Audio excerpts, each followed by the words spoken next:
If Module 6 feels overwhelming and you're not sure how to turn your effort into Band 6 marks, then this video will give you some clarity.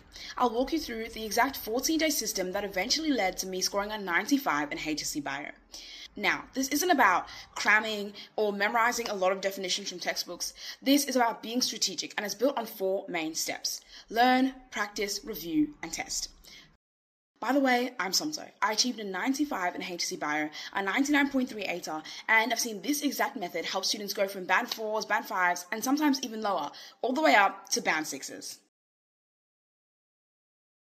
The biggest mistake that I see students making when they're trying to learn content to catch up or to get ahead is that they sort of dive straight into the textbook.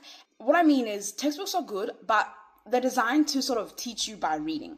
And because of that, they are packed with a lot of extra information. They're quite dense, and so it's difficult to discern what you actually have to know from the extra content they've provided to make it easy for you to understand. What we'll do instead is we're going to be learning and practicing simultaneously. So to make this easier for everyone, I designed a Band 6 Biology Survival Guide that we'll be using through every step of this process, and it's completely free, and at the end of the video, I'll show you how you can get yourself a copy. Now, first of all, what you're going to be doing is allocating, of course, the 14 days to learn the module. Of those 14 days, 6 of them are going to be dedicated to learning the content. 3 in the first week and 3 in the second week. Yes, I know it's hard to believe, only 6 days of studying. On each study day, you're going to tackle both learning and practice. And the way we're going to do this is we're going to first divide the Module 6 syllabus up into 5 sections. And it will be 1 section per day. And then on that day, first of all, I want you to open up the Band 6 Survival Guide, either or both, read the mind map or read the summary, and just of the content that you're trying to cover. So if you're doing the first 3 dot points, just read the bit relevant to the first 3 dot points, and just try and get a general understanding of what the main concepts are that you're going to be learning. Now, next thing, go to your resource of choice, whether it's YouTube, your textbook, if you have Enrollo or Atomy, and then watch the video or read the information covering that particular section of the content. Once you have an idea of what's going on, feel free to pause your research, pause your resource, close your book, and then just get like a blank A4 sheet and just jot down the main most important things and explain the most important concepts.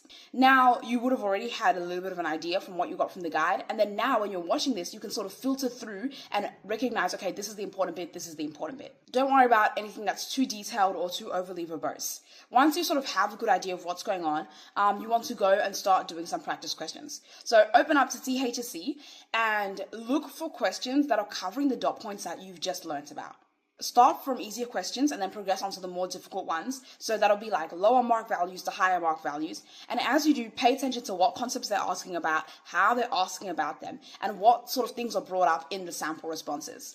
And this way, you go straight from learning to application, rather than learning, closing your book, going to bed and thinking, what a productive day I had. After you've done a good set of questions, you want to go back to your notes and sort of critique your own understanding. So, was there something you misunderstood? Is there something that you can refine? Is there something you need to add or remove?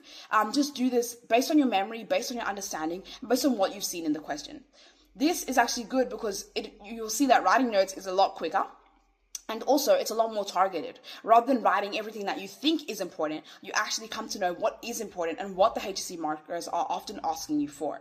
Now, I know what you're thinking, like, how on earth am I going to actually divide up the syllabus logically without actually having learned the module? How am I going to know which questions to do, which papers to choose? Well, don't worry, because at the end, I'll show you a simple solution to all of your problems. Now, research shows that expanding gap spaced repetition is very effective for long-term retention and memory. And a lot of people overcomplicate this, but simply think 1 day, 1 week, 1 month. Review the content 1 day after you've learnt it, review the content 1 week after you've learnt it, and then 1 month after you've learnt it. And you don't need to obsess over the specifics, it's just a rough guide. And so what does this look like in practice? At the end of the day, when you did a bio study session earlier that day, just do like a micro retrieval session. Just think to yourself, okay, what did I actually learn in bio today? Just something simple, 5 or 10 minutes, it shouldn't take much of your time. Then, at the end of the week, you want to do a more comprehensive review. You can choose whatever method you like, whether it's teaching aloud to someone, making mind maps, etc. Just remember that the goal is to, first of all, cover all the material you've covered during that week, and importantly, to identify any gaps that you have in your knowledge and your understanding before moving forward. At the end of week 2, you'll do another weekly review. You can just cover that second week of content that you did, or if you're feeling a bit less confident or you actually only have 2 weeks until an exam, you want to cover both of the weeks of content that you did. So step 4 is testing, and this is where you're going to discover the difference between just knowing content and actually understanding it and being able to produce band 6 responses. So we're going to do this in 2 phases. The first phase of the test is going to be on your 6th day of study, because remember, we allocated 6 days to studying and only 5 sections of the syllabus. So testing phase 1. On the 6th day, what you want to do is open up the band 6 survival guide and go to the section that says band 6 versus average. And what you want to do is attempt these questions first of all. And then once you've attempted them, come back and have a look at the detailed annotations that I've done over the band 4 response and the band 6 response. And then compare your answers to it. Does it look more like the band 4 or more like the band 6?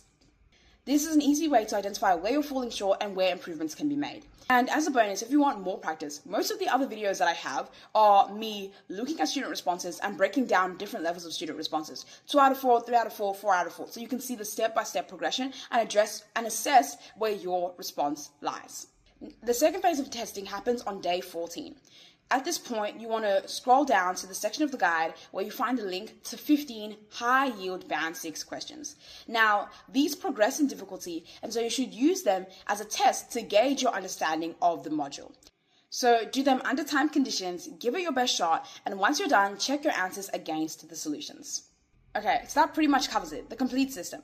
But I know you still have some questions and concerns. You're wondering how you're going to divvy up the syllabus, where you're going to find these questions, which questions you have to do. Well, if you scroll down to the section of the guide that says how to study Module 6 these holidays, you'll see I've already divided the syllabus up into 5 manageable sections. Just keep in mind, there may have been some areas where I rearranged the dot points, so just pay attention to which dot points you're covering each day. Then on top of this, I have a list of trial papers from different schools, all of which can be found on HSC, so you can assess your knowledge for the dot points that you're covering that day. Now, in addition to all of this, I also have something else. I added some knowledge check questions that you can do at the end of your sessions. These questions are not about recall, but rather about applying your understanding and making sure you have the depth of understanding required for a band 6 in Module 6. That's the system. Learn, practice, review, and test. A strategic 14-day plan when you're only actually studying on half of the days, using short, focused sessions that maximize your attention and your understanding. Of course, you can cover more than one section of the content in each session. Once again, the entire guide is available completely for free, and if you're wondering, you can get it using the link below. There's a short 30-second form, and then the guide will be sent straight to your inbox. Remember, biology is not about memorization. It's about actually understanding the content, practicing strategically, and developing the specific exam and response skills that HSC markers are looking for in Band 6 responses. If you feel like you're putting in a lot of effort, you're trying really hard, and you should be able to answer the questions, but you're still not hitting the marks that you're aiming for, then the Band 6 Accelerator is for you. It's a 90-minute session where we figure out exactly what's specifically holding you back from achieving a Band 6 and exactly what you can do to fix it. The link is below. I'll see you on the inside.